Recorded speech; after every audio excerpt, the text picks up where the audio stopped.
వెంకట్ గారు. ఓకే నవీన్ గారు ఇక్కడ సార్. నేను Venkat 20 sir. Hi sir. 28 degrees అంటే నేను మీ డిగ్రీస్ అనుకున్నాను ఫస్ట్. నా డిగ్రీస్ కాదు సార్. వెంకట్ గారు వెంటనే ఒక ఆర్ఆర్ పడుతుంది, రాజువయ్యా మహారాజు అంటే లేదు సార్, ఆ 28 డిగ్రీలు అంత చదువుకోలేదు సార్. చదువుకోవాలంటే చాలా ఇష్టం ఉండింది, కాకపోతే సినిమా మీద పిచ్చి మీద డిప్లొమా తర్వాత ఇంజనీరింగ్ ఆపేసి ఇటు వచ్చేసాను సార్. Okay sir. ఈ సినిమాలో ఫస్ట్ అంటే ఒక మంచి ప్రేమికుడు కనిపిస్తున్నాడు సార్ మీలో. ఈ సినిమా ట్రైలర్ చూసిన తర్వాత ఆ సాంగ్స్ చూస్తుంటే మంచి భర్త, ఒక ప్రేమికుడు కనిపిస్తున్నాడు. ఈ కథ చెప్పినప్పుడు మీరు అలాగే ఫీల్ అయ్యారా? సార్ అందరూ మగాళ్ళు ప్రేమికులే sir. Almost all mens are ప్రేమికులు ఓన్లీ. నిజంగా అందరు మగాళ్ళు మంచి భర్త కూడా ఉన్నారు, చెడ్డ భర్త ఉంటే అప్పుడప్పుడు నేను కొన్ని డిఫరెంట్ క్యారెక్టర్స్ చేస్తుంటే అలాంటి చెడ్డ భర్తలు ఉంటారు సార్. బట్ ఇది వచ్చేసి సార్ 17లో నాకు కథ చెప్పారండి. అది ఎలా కలిసామంటే ఒక డ్రైవింగ్లో ఉన్నాం.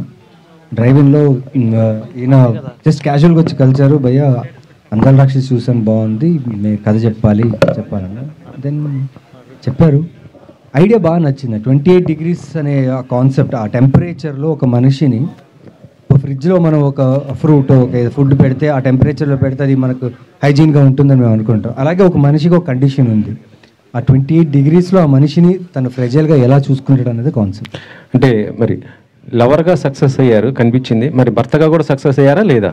అది April 4th సార్. అది April 4th రియల్ లైఫ్లో ఉంటారా? రియల్ లైఫ్ కూడా చెప్పండి. రియల్ లైఫ్లో ఆబ్వియస్లీ సార్ 100% సక్సెస్ఫుల్గా ఉన్నా సార్. సో అంటే ఇది కరోనాకు ముందు వచ్చిన సినిమా, అంటే యాక్చువల్లీ చెప్పాలంటే తర్వాత మన సినిమాలు మొత్తం మారిపోయి ఓటీటీ వచ్చినటువంటి ఎక్కువ దానికి రిలేటెడ్గా ఉన్నారు. సో ఇప్పుడు ఎలా రిసీవ్ చేసుకుంటారు అనుకుంటున్నారు సార్? సార్ థ్రిల్లర్ కన్నా ఆడియన్స్ ఉన్నారు సార్.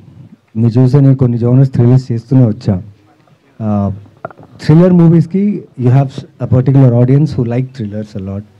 అండ్ వాళ్ళకే కాకుండా లవ్ స్టోరీ అంటే ఇప్పుడు you honest and pure love అనేది, లవ్ స్టోరీస్ ఎక్కడ ఒక బ్యాక్ స్టాబింగ్ ఉంటేనే లవ్ స్టోరీ అనేది ఫుల్ఫిల్ అవుతుంది ఇప్పుడు.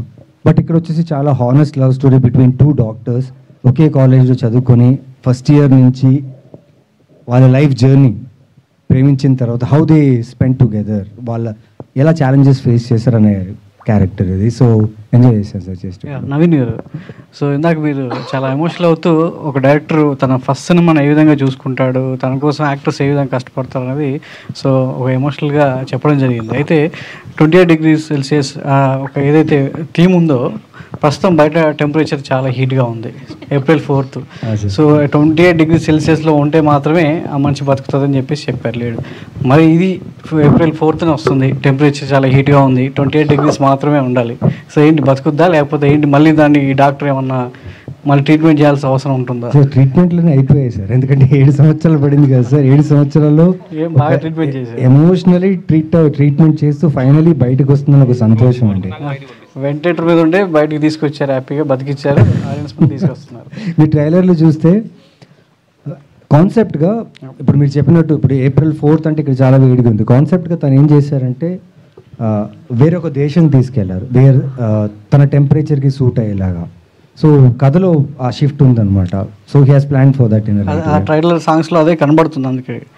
సో డైరెక్టర్ గారు, సో అనిల్ గారు, మీరు పొలిమేర 2 తర్వాత ఆ సినిమాతో పరిచయం అయినప్పటికీ సో మీ మీద సినిమా ఉంది అంటే ముందు ఒక లవ్ స్టోరీ తీశారనేది చాలా తక్కువ మందికి తెలుసుకుంటుంది, ఎందుకంటే అప్పుడు టీజర్ వచ్చింది, తర్వాత కరోనా వచ్చింది, సో 2 అందులో కొట్టిపోయి అనుకోండి. ఆ తర్వాత పొలిమేరతో మీరు బయటకు వచ్చారు. సో ఈ కాన్సెప్ట్ రెడీ చేయడానికి సో ముందు మీకు థాట్ ఏంటి? ఆ 28 degrees Celsiusలో అంటే ఇట్లాంటి కీ పాయింట్, ఒక కొత్త లైన్ తీసుకొని ఒక దాని నుంచి కథ అల్లుకోవడం, దాన్ని హుక్ చేస్తూ ఆడియన్స్ థియేటర్ రప్పించేలా కథను రాయడం అనేది సో మీకు ఎక్కడ ట్రిగ్గర్ అయింది? దీనికి ఏమన్నా ఇన్స్పిరేషన్ ఏమైనా ఉందా? అంటే ఇన్స్పిరేషన్ అని ఏం కాదండి, ఇది నా ఫస్ట్ మూవీ.